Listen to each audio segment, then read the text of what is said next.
ಸ್ನೇಹಿತರೆ, ಏಪ್ರಿಲ್ 1ರಿಂದ ನಿಮ್ಮದೇ ಹಣ ತೆಗೆಯೋದಕ್ಕೂ ಕೂಡ ನೀವು ಬ್ಯಾಂಕಿಗೆ ಎಕ್ಸ್ಟ್ರಾ ಚಾರ್ಜ್ ಕೊಡಬೇಕು ಅಂದ್ರೆ ನೀವು ನಂಬ್ತೀರಾ? ಒಂದೇ ದಿನದಲ್ಲಿ 2 ಲಕ್ಷ ಕ್ಯಾಶ್ ತೆಗೆದುಕೊಂಡ್ರೆ ಅದೇ ಅಮೌಂಟ್ ಪೆನಾಲ್ಟಿ ಕೊಡಬೇಕು. 2 ಲಕ್ಷಕ್ಕೆ 2 ಲಕ್ಷ ಪೆನಾಲ್ಟಿ. ಇದು ಹೊಸ ರಿಯಾಲಿಟಿ ಆಗಿದೆ. ನೀವು UPI ಬಳಸಿ ATM ನಲ್ಲಿ ಹಣ ತೆಗಿತೀರಾ, ಅದು ಫ್ರೀ ಅಂತ ಯೋಚಿಸ್ತಾ ಇದ್ರೆ ಖಂಡಿತ ಸುಳ್ಳು. ನಾಳೆಯಿಂದ ನಿಮ್ಮ ಜೇಬಿಗೆ ಕತ್ರಿ ಬೀಳುವಂತ ಎಲ್ಲಾ ಚಾನ್ಸಸ್ ಇದೆ. ನಿಮ್ಮ ಇನ್ಸ್ಟಾಗ್ರಾಮ್ ಪೋಸ್ಟ್ ನೋಡಿ ಇನ್ಕಮ್ ಟ್ಯಾಕ್ಸ್ ನೋಟಿಸ್ ಬರುವಂತ ಕಾಲ ಶುರುವಾಗಿದೆ 2026 ಏಪ್ರಿಲ್ನಿಂದ. ಬ್ಯಾಂಕಿಂಗ್ ಸಿಸ್ಟಮ್ ಈಗ ನಿಮ್ಮ ಸ್ನೇಹಿತ ಅಲ್ಲ, ಅದು ನಿಮ್ಮನ್ನ ಟ್ರ್ಯಾಕ್ ಮಾಡುವ ಸ್ಮಾರ್ಟ್ ಸಿಸ್ಟಮ್ ಆಗಿ ಕನ್ವರ್ಟ್ ಆಗ್ತಾ ಇದೆ.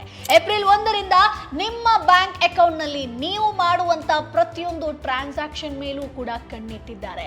ಯಾರು ಕಣ್ಣಿಟ್ಟಿದ್ದಾರೆ ಈ ವಿಡಿಯೋದಲ್ಲಿ ತಿಳಿಸ್ಕೊಡ್ತೀನಿ. ಕೊನೆ ತನಕ ಈ ವಿಡಿಯೋನ ಮಿಸ್ ಮಾಡದೆ ನೋಡಿ. ಹಾಯ್, ಹೆಲೋ, ನಮಸ್ಕಾರ, ವೆಲ್ಕಮ್ ಟು ಬಾಸ್ವಾಲಾ ಯೂಟ್ಯೂಬ್ ಚಾನೆಲ್. ನಾನು ಚೈತ್ರ. ಸ್ನೇಹಿತರೆ, ನೀವೇನಾದ್ರೂ 2026ರಲ್ಲಿ ಸೇವಿಂಗ್ಸ್ ಅಕೌಂಟ್ ಅನ್ನ ಬಳಸ್ತಾ ಇದ್ರೆ ಈ ವರ್ಷ ಬ್ಯಾಂಕಿಂಗ್ ನಲ್ಲಿ ಒಂದಷ್ಟು ಬದಲಾವಣೆಗಳಾಗಿದೆ ಸ್ನೇಹಿತರೆ. ಫಸ್ಟ್ ಏಪ್ರಿಲ್ 2026ರಿಂದ RBI ಹಾಗೆ ಫೈನಾನ್ಸ್ ಮಿನಿಸ್ಟ್ರಿ ಸೇರಿ ಕೆಲವೊಂದಷ್ಟು ರೂಲ್ಸ್ ಗಳನ್ನ ಜಾರಿಗೆ ತಂದಿದೆ. ನೀವು ನಿಮ್ಮ ಹಣ ತೆಗೆದುಕೊಳ್ಳುವಂತ ವಿಧಾನದಿಂದ ಹಿಡಿದು ಸೋಷಿಯಲ್ ಮೀಡಿಯಾದವರೆಗೆ ಎಲ್ಲಾದ್ರ ಮೇಲೂ ಕೂಡ ಇದು ಇಂಪ್ಯಾಕ್ಟ್ ಮಾಡುತ್ತೆ. ಸೊ ನಾನು ಗಮನಿಸ್ತಿದ್ದೀನಿ, ಬಹಳಷ್ಟು ಜನ ಇನ್ನು ಹಳೇ ರೂಲ್ಸ್ ಮೇಲೆ ನಂಬಿಕೆಯನ್ನ ಇಟ್ಕೊಂಡಿದ್ದಾರೆ.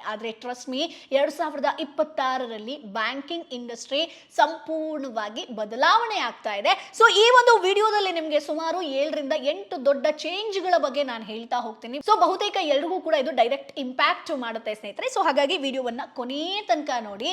ಇದರಿಂದ ಸಾಕಷ್ಟು ಹಣವನ್ನ ನೀವು ಉಳಿಸಬಹುದು ಸ್ನೇಹಿತರೆ. ಸೊ ಮೊದಲನೇದಾಗಿ ಫಸ್ಟ್ ಚೇಂಜ್ ಬಂದು UPI ATM ವಿಡ್ರಾ ಬಗ್ಗೆ ಹೇಳ್ತೀನಿ. ಇದು ATM ಕ್ಯಾಶ್ ಸೇವೆ ಬಳಸೋರಿಗೆ ಸ್ನೇಹಿತರೆ. ಸೊ ನೀವು ನೋಡಿದ್ದೀರಾ, ಈಗ ATM ಮುಂದೆ QR ಕೋಡ್ ಸ್ಕ್ಯಾನ್ ಅನ್ನ ಮಾಡಿ UPI ಮೂಲಕ ಕ್ಯಾಶ್ ಅನ್ನ ತೆಗೆದುಕೊಳ್ಬಹುದು ಸ್ನೇಹಿತರೆ. ಮೊದಲು ನಮ್ಗೆ ಅನಿಸ್ತಾ ಇತ್ತು ಇದು ಡಿಜಿಟಲ್ ಆದ್ರಿಂದ ಇದು ಪಕ್ಕ ನಮ್ಗೆ ಫ್ರೀ ಆಗಿರುತ್ತೆ, ಸೊ ATM ಲಿಮಿಟ್ ನಲ್ಲಿ ಇದು ಕೌಂಟ್ ಆಗಲ್ಲ. ಆದ್ರೆ ಈಗ ಗೇಮ್ ಚೇಂಜ್ ಆಗಿದೆ. ಪ್ರೈವೇಟ್ ಬ್ಯಾಂಕ್ಗಳು, ವಿಶೇಷವಾಗಿ HDFC ಉದಾಹರಣೆ ಕೊಡಬೇಕು ಅಂತಂದ್ರೆ UPI ಮೂಲಕ ATM ಕ್ಯಾಶ್ ವಿಡ್ರಾವಲ್ಗೂ ಕೂಡ ಮಾಸಿಕ ಫ್ರೀ ಲಿಮಿಟ್ ನಲ್ಲಿ ಇದು ಕೌಂಟ್ ಆಗುತ್ತೆ. ಒಂದು ಎಕ್ಸಾಂಪಲ್ ಅನ್ನ ಕೊಡ್ತೀನಿ. ಬ್ಯಾಂಕ್ ನಿಮ್ಗೆ ತಿಂಗಳಿಗೆ 5 ಫ್ರೀ ವಿಡ್ರಾವಲ್ ಅನ್ನ ಕೊಡುತ್ತೆ, ಹೌದಾ? ಸೊ ಮೊದಲು 5 ಬಾರಿ ವಿಡ್ರಾ ಬಳಸಿ ನಾವು ಕಾರ್ಡ್ ಅನ್ನ ಬಳಸಿ ತೆಗಿಬಹುದಿತ್ತು, ಪ್ಲಸ್ UPI ಕೂಡ ಫ್ರೀ ಆಗಿತ್ತು. ಸೊ ಈಗ ಏನಾಗಿದೆ ಅಂತಂದ್ರೆ 3 ಬಾರಿ ಕಾರ್ಡ್ ಅನ್ನ ಯೂಸ್ ಮಾಡಬಹುದು, ಪ್ಲಸ್ 2 ಬಾರಿ UPI ಯೂಸ್ ಮಾಡಬಹುದು. ಅಂದ್ರೆ ಒಟ್ಟಾರೆಯಾಗಿ ನೀವು 5 ಲಿಮಿಟ್ ಫುಲ್ ಫ್ರೀ ಆಗಿರುತ್ತೆ ಸ್ನೇಹಿತರೆ. ಅದಾದ್ಮೇಲೆ ಪ್ರತಿ ವಿಡ್ರಾವಲ್ಗೆ 23 ರೂಪಾಯಿ ಪ್ಲಸ್ GST ಚಾರ್ಜ್ ಆಗುತ್ತೆ. ಮೆಟ್ರೋ ಸಿಟೀಸ್ ಆದ್ರೆ ನಿಮ್ಗೆ 3 ಫ್ರೀ ವಿಡ್ರಾವಲ್ ಸಿಗುತ್ತೆ. ಅದಾದ್ಮೇಲೆ ನಾನ್ ಮೆಟ್ರೋ ಆದ್ರೆ ಸ್ನೇಹಿತರೆ 5 ಫ್ರೀ ವಿಡ್ರಾವಲ್ ಸಿಗುತ್ತೆ.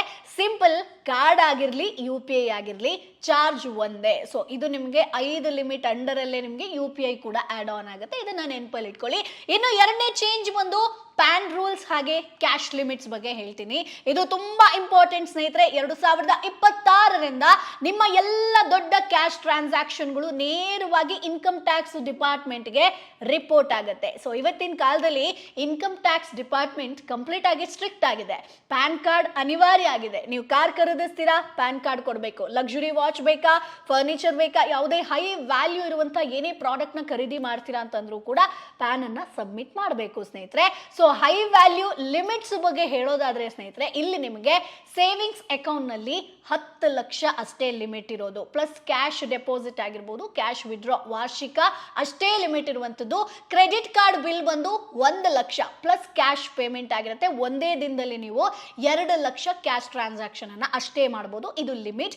ಇನ್ ಕೇಸ್ ಸೆಕ್ಷನ್ 269 ST ಪ್ರಕಾರ ಸ್ನೇಹಿತರೆ 2 ಲಕ್ಷಕ್ಕಿಂತ ಹೆಚ್ಚು ಕ್ಯಾಶ್ ಅನ್ನ ತೆಗೆದುಕೊಂಡ್ರೆ 100% ಪೆನಾಲ್ಟಿ. ಅದೇ ನಾನು ಸ್ಟಾರ್ಟಿಂಗ್ ಅಲ್ಲಿ ಹೇಳಿದೆ, 2 ಲಕ್ಷಕ್ಕೆ 2 ಲಕ್ಷ ಪೆನಾಲ್ಟಿ ಬೀಳುತ್ತೆ. ಸೊ ಇನ್ಕಮ್ ಟ್ಯಾಕ್ಸ್ ಹಾಗೆ ಸೋಷಿಯಲ್ ಮೀಡಿಯಾ ಬಗ್ಗೆ ಹೇಳ್ತೀನಿ. ಇದು ಕೂಡ ಮೇಜರ್ ಚೇಂಜ್ ಸ್ನೇಹಿತರೆ. 2026ರಿಂದ ಇನ್ಕಮ್ ಟ್ಯಾಕ್ಸ್ ಆಕ್ಟ್ 2026ರ ಪ್ರಕಾರ ಇನ್ಕಮ್ ಟ್ಯಾಕ್ಸ್ ಡಿಪಾರ್ಟ್ಮೆಂಟ್ ನಿಮ್ಮ ಸೋಷಿಯಲ್ ಮೀಡಿಯಾವನ್ನ ಕೂಡ ಚೆಕ್ ಮಾಡುತ್ತೆ. ಫಾರ್ ಎಕ್ಸಾಂಪಲ್, ನೀವು ITR ನಲ್ಲಿ 7 ಲಕ್ಷ ತೋರಿಸಿದಿರಾ ಅಂತ ಅನ್ಕೊಳ್ಳಿ, ಆದ್ರೆ ಇನ್ಸ್ಟಾಗ್ರಾಮ್ ನಲ್ಲಿ 60 ಲಕ್ಷದ ಕಾರನ್ನ ಪೋಸ್ಟ್ ಮಾಡಿರ್ತೀರಾ. ಸೊ ಮಿಸ್ ಮ್ಯಾಚ್ ಆಗುತ್ತೆ, ಹೌದಾ? ನೋಟಿಸ್ ಬರುತ್ತೆ. ಸೊ ನಿಮ್ಮ ಸೋಷಿಯಲ್ ಮೀಡಿಯಾ ನಿಮ್ಮ ಫಿನಾನ್ಷಿಯಲ್ ಪ್ರೂಫ್ ಆಗುವಂತ ಎಲ್ಲಾ ಚಾನ್ಸಸ್ ಇದೆ, ಇದನ್ನ ಗಮನದಲ್ಲಿಟ್ಕೊಳ್ಳಿ. ಇನ್ನು ಸ್ನೇಹಿತರೆ, ನೆಕ್ಸ್ಟ್ ಚೇಂಜಸ್ ಬಂದು ಝೀರೋ ಬ್ಯಾಲೆನ್ಸ್ ಅಕೌಂಟ್. ಇದೊಂದು ಒಳ್ಳೆ ಸುದ್ದಿ. RBI BSBD ಅಕೌಂಟ್ಗಳಿಗೆ ಒಂದಷ್ಟು ಸೌಲಭ್ಯವನ್ನ ಕೊಟ್ಟಿದೆ.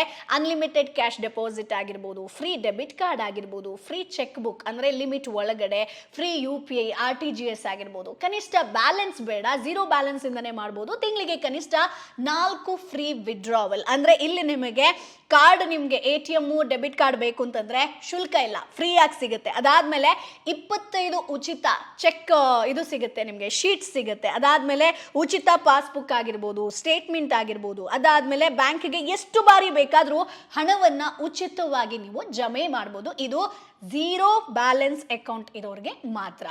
ಇನ್ನು next change F&O trading change. ಇದು ಸ್ಟಾಕ್ ಮಾರ್ಕೆಟ್ ಯೂಸರ್ಸ್ಗೆ ಈ ರೂಲ್ಸ್ ನಿಮಗೆ ಸೆಬಿ ನಿಯಂತ್ರಣದಲ್ಲಿ ಬರುತ್ತೆ ಸ್ನೇಹಿತರೆ. ಸೊ ಮೊದಲು ಸಿಂಪಲ್ ಆಗಿ ಹೇಳ್ಬಿಡ್ತೀನಿ, ಏನಪ್ಪಾ F&O ಅಂತ ನೀವು ಕೇಳಿದ್ರೆ, F&O ಅಂತಂದ್ರೆ ಫ್ಯೂಚರ್ಸ್ ಅಂಡ್ ಆಪ್ಷನ್. ಇದು ಸ್ಟಾಕ್ ಮಾರ್ಕೆಟ್ ನಲ್ಲಿನ ಅಡ್ವಾನ್ಸ್ಡ್ ಟ್ರೇಡಿಂಗ್ ಆಗಿರುತ್ತೆ ಸ್ನೇಹಿತರೆ. ಸೊ ಇಲ್ಲಿ ನೀವು ಸ್ಟಾಕ್ ಅನ್ನ ನೇರವಾಗಿ ಕೊಂಡ್ಕೊಳ್ಳೋದಲ್ಲ, ಅದರ ಬದಲಾಗಿ ಫ್ಯೂಚರ್ ಪ್ರೈಸ್ ಮೇಲೆ ನೀವು ಒಂದು ಬೆಟ್ ಮಾಡ್ತೀರಾ ಸ್ನೇಹಿತರೆ. ಅದನ್ನೇ ನಾವು F&O ಅಂತ ಕರಿತೀವಿ ಸ್ನೇಹಿತರೆ. ಸೊ ಇದರ ಮೂಲಕ ನಿಮಗೆ STTT ಹೆಚ್ಚಿಸಲಾಗಿದೆ. ಅಂದ್ರೆ ಫ್ಯೂಚರ್ಸ್ ಅಂತ ಬಂದ್ರೆ 200 ರೂಪಾಯಿಂದ 500 ರೂಪಾಯಿಗೆ ಏರಿಕೆ ಮಾಡಿದ್ದಾರೆ 10 ಲಕ್ಷ ಟ್ರೇಡ್ಗೆ. ಆಪ್ಷನ್ಸ್ ಅಂತ ಬಂದ್ರೆ 50% ಟ್ಯಾಕ್ಸ್ ಹೆಚ್ಚಳ ಆಗಿದೆ. ಒಂದು ಎಕ್ಸಾಂಪಲ್ ಅನ್ನ ಕೊಡ್ತೀನಿ. ಈಗ TCS ಶೇರ್ ಈಗ 3500 ಇದೆ, ಇದು ಎಕ್ಸಾಂಪಲ್ ಕೊಡ್ತಾ ಇರೋದು. ಇನ್ನೊಂದು ತಿಂಗಳಲ್ಲಿ 3700 ಆಗುತ್ತೆ. ಅಂದ್ರೆ ನೀವು ಫ್ಯೂಚರ್ಸ್ ಅಥವಾ ಆಪ್ಷನ್ಸ್ ಮೂಲಕ ಟ್ರೇಡ್ ಮಾಡ್ತೀರಾ ಅಂತಂದ್ರೆ ಪ್ರೈಸ್ ಏರಿದ್ರೆ ಪ್ರಾಫಿಟ್, ತಪ್ಪಾದ್ರೆ ಲಾಸ್. ಈಗ ಹೊಸ ಚೇಂಜಸ್ ಏನಪ್ಪಾ ಅಂತಂದ್ರೆ STT ಸೆಕ್ಯೂರಿಟೀಸ್ ಟ್ರಾನ್ಸಾಕ್ಷನ್ ಟ್ಯಾಕ್ಸ್ ಹೆಚ್ಚಾಗಿದೆ ಸ್ನೇಹಿತರೆ. ಸೊ ಫ್ಯೂಚರ್ಸ್ ಟ್ರೇಡ್ ಮೇಲೆ ಹಿಂದೆ 200 ರೂಪಾಯಿ 10 ಲಕ್ಷ ಟ್ರೇಡ್ಗಿತ್ತು, ಈಗ 500 ರೂಪಾಯಿ ಆಗಿದೆ. ಅಂದ್ರೆ ನಿಮ್ಮ ಕಾಸ್ಟ್ ಡೈರೆಕ್ಟ್ ಆಗಿ ಹೆಚ್ಚಾಗಿದೆ. ಇದರ ಒಂದು ಇಂಪ್ಯಾಕ್ಟ್ ಏನು ಅಂತ ಕೇಳೋದಾದ್ರೆ, ಸ್ಮಾಲ್ ಟ್ರೇಡರ್ಸ್ಗೆ ದೊಡ್ಡ ಇಂಪ್ಯಾಕ್ಟ್ ಆಗುತ್ತೆ. ಪ್ರಾಫಿಟ್ ಆಲ್ರೆಡಿ ಕಡಿಮೆ ಇದ್ರೆ ಇನ್ನೂ ರೆಡ್ಯೂಸ್ ಆಗುತ್ತೆ ಸ್ನೇಹಿತರೆ. ಓವರ್ ಟ್ರೇಡಿಂಗ್ ಮಾಡಿದ್ರೆ ಲಾಸ್ ಆಗುವಂತ ಚಾನ್ಸಸ್ ಹೆಚ್ಚಾಗುತ್ತೆ. ಸೊ ಇದು ಎಸ್ಪೆಷಲಿ ಸ್ಟಾಕ್ ಮಾರ್ಕೆಟ್ ಅಲ್ಲಿ ಇನ್ವೆಸ್ಟ್ ಮಾಡೋರು ನಾನು ಹೇಳ್ತಾ ಇರುವಂತದ್ದು. ಸೊ ನೆಕ್ಸ್ಟ್ ಚೇಂಜಸ್ ಬಗ್ಗೆ ಹೇಳ್ತೀನಿ. Digital fraud compensation. ಸೊ ಇದು ಜುಲೈ 1, 2026 ಹೊಸ ರೂಲ್ ಬರ್ತಾ ಇದೆ.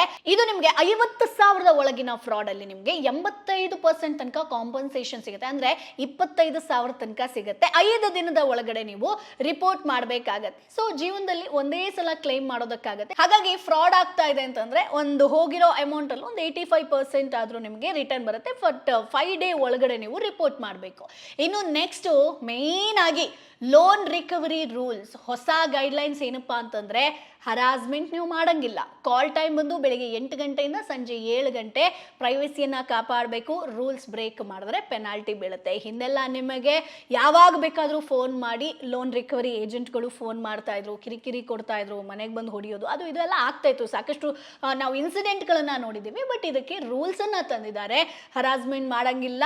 ಸೊ ಟೈಮಿಂಗ್ಸ್ ಅನ್ನ ಕೂಡ ಫಿಕ್ಸ್ ಮಾಡಿದ್ದಾರೆ. ಸೊ ಪ್ರೈವಸಿಯನ್ನ ನೀವು ಕಾಪಾಡ್ಕೊಳ್ಬೇಕಾಗತ್ತೆ. ರೂಲ್ಸ್ ಬ್ರೇಕ್ ಮಾಡಿದ್ರೆ ಪೆನಾಲ್ಟಿ ಬೀಳುತ್ತೆ. ಇದು ಮೇನ್ ಆಗಿ ಲೋನ್ ಯಾರ್ಯಾರು ತಗೊಂಡಿರ್ತೀರೋ ಅವ್ರಿಗೊಂದು ಗುಡ್ ನ್ಯೂಸ್ ಆಗಿರುತ್ತೆ. ಸೊ ಫೈನಲ್ ಆಗಿ ಹೇಳಬೇಕು ಅಂತಂದ್ರೆ, ATM ಲಿಮಿಟ್ ಅನ್ನ ಚೆಕ್ ಮಾಡ್ಕೊಳ್ಳಿ ಸ್ನೇಹಿತರೆ.